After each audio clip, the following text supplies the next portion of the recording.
Assalamualaikum warahmatullahi wabarakatuh.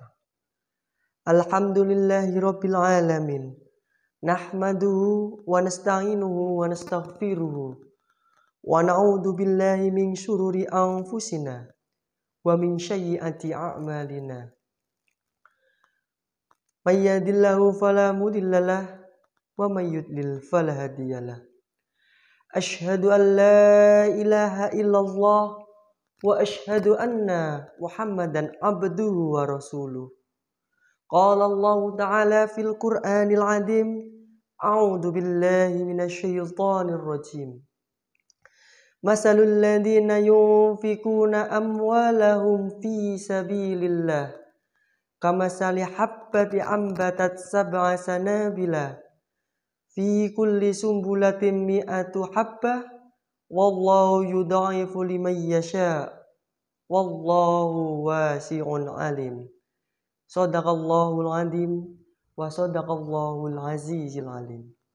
Segala puji bagi Allah yang telah memberikan kita rahmat, taufik serta hidayahnya sehingga kita dapat berjumpa dengan bulan mulia ini dengan keadaan sehat walafiat. Sholawat serta salam tak lupa kita panjatkan kepada junjungan kita Sayyikhona Nabiullah Muhammad sallallahu alaihi wasallam yang kita nantikan syafaatnya di yaumil qiyamah kelak. Amin ya rabbal alamin. Ayah, bunda, dan anak-anakku sekalian, bulan puasa ini bukanlah waktu sekedar menahan dahaga dan lapar, namun menjadi momentum untuk melatih kedermawanan dan berbagi terhadap sesama. Kesempatan hari ini kita akan belajar salah satu tokoh muslim terkemuka. Beliau adalah penghafal Al-Quran, mufasir, salah satu ulama di eranya, dan menjadi tokoh penghafal hadis setelah istri Nabi Muhammad sallallahu alaihi wasallam. Dialah Abdullah bin Umar. Abdullah bin Umar atau yang sering disebut Ibnu Umar adalah salah satu anak dari khalifah kedua umat muslim, yaitu Umar bin Khattab. Prestasinya menjadi orang kedua penghafal hadis terbanyak sangat dikenal kalangan orang muslim pada saat itu. Di suatu riwayat dikatakan istri Nabi Muhammad sallallahu alaihi wasallam, yaitu Aisyah radhiyallahu anha, pernah memuji Ibnu Umar.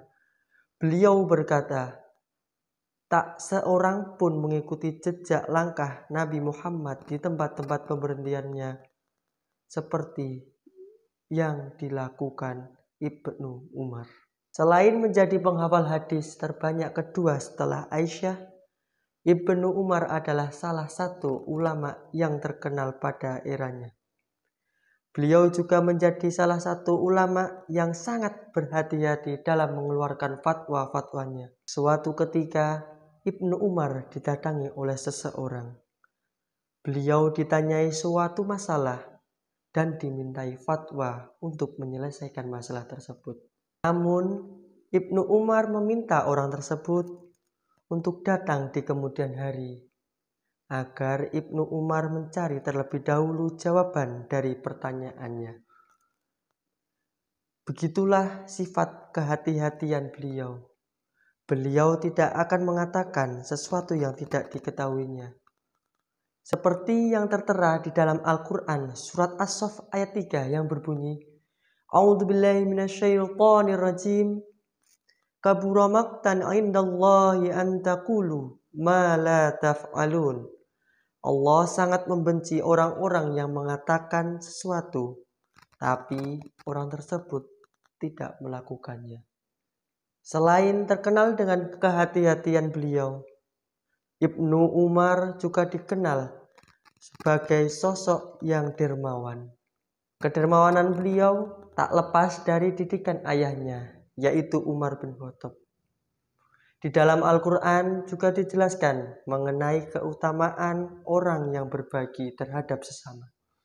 yaitu di dalam surat Al-Baqarah ayat 261 yang berbunyi sebagai berikut. A'udzubillahi minasyaitonirrajim. Bismillahirrahmanirrahim. Masalul ladzina yunfikuna amwalahum fi sabilillah kamasali habbatin ambatat sab'a sanabila fi kulli sumbulati mi'ata habbah wallahu yudha'ifu liman yasha wallahu wasi'un alim. Allah menjanjikan bahwa jika seorang muslim menginfakkan hartanya di jalan Allah, itu seperti menanam sebuah biji. Biji tersebut menumbuhkan 7 tangkai, dan setiap satu tangkai akan menghasilkan 100 biji. Ayah bunda dan anak-anak yang dirahmati Allah.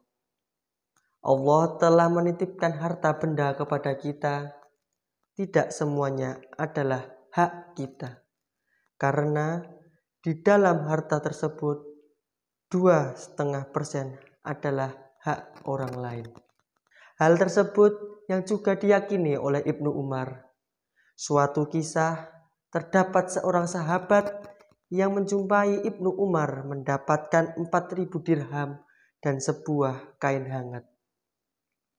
Betapa terkejutnya sahabat itu karena di keesokan harinya dia mendapati Ibnu Umar membeli makanan untuk tunggangannya, tapi tidak dengan cash.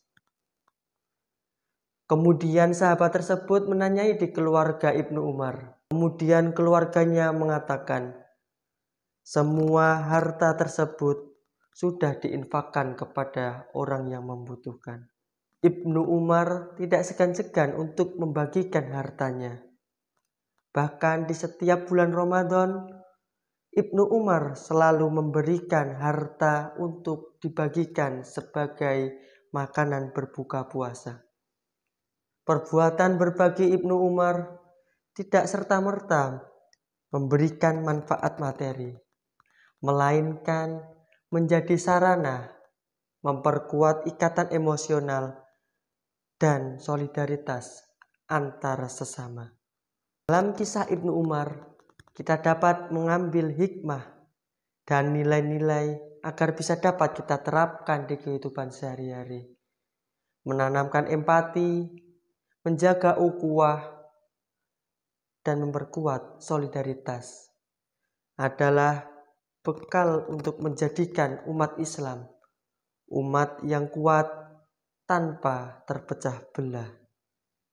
Semoga kisah kita dapat menginspirasi, menjadikan kita insan yang lebih baik lagi. Amin ya rabbal alamin.